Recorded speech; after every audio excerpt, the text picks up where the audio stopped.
Let's say your organization is about to launch a campaign to fund a neighborhood project. To this end, you've purchased a mailing list containing the names and addresses of people who live in the surrounding area.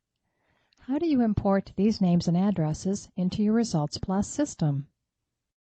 You'll need to do 3 things. First, make sure you have a current backup of your database. Then, create an import template describing the data coming in and how you would like to add it to ResultsPlus. Finally, you'll run the import template. Why back up your database? When you open your database and make changes, things can happen that you don't anticipate. Maybe you mapped a field incorrectly, or missed a field. Or maybe the construction crew down the street is about to hit your power line. Why risk it? With your backup in place, you can move to the second step, creating an import template. To create an import template, open the File tab on the far left, then choose Import.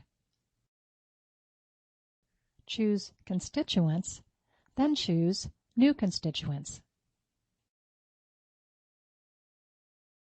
ResultsPlus will open the first of 3 import screens.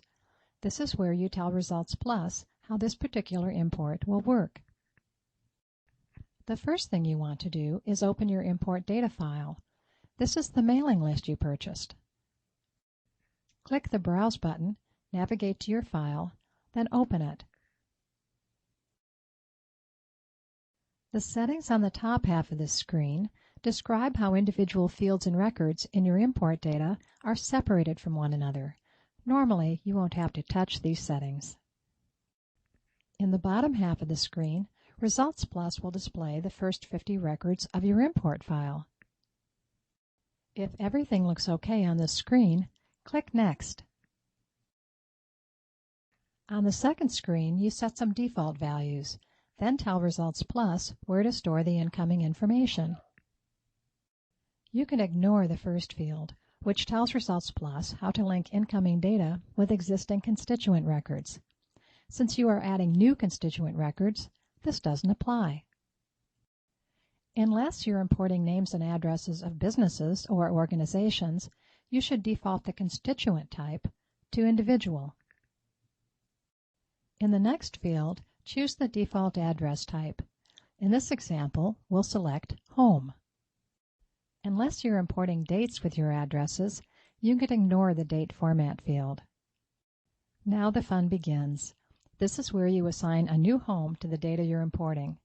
This activity is called data mapping. In our example, the first record in the file is a header record. That means it contains a description of each field. That makes our job pretty easy. The first label is last name. This field must contain the new constituent's last name. So we'll move our mouse pointer into the Mapped ResultsPlus Field column, click the drop-down arrow, and choose Folder.LastName. If we wanted to assign a default value to the field, we could do that in the next column. If we wanted to set the capitalization of the new value, we could do that in the last column. For example, if your import data is all in uppercase, you could change it to title case. Now you can continue with the rest of the fields, mapping the incoming data to database fields in ResultsPlus.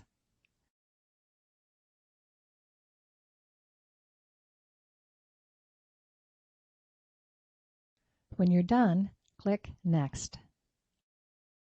The third and last step of setting up your import template is telling ResultsPlus whether to compare incoming records with existing ones and avoid importing duplicates.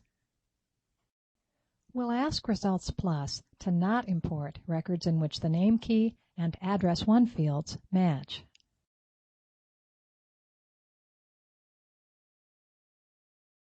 At this point, it's a good idea to save your template.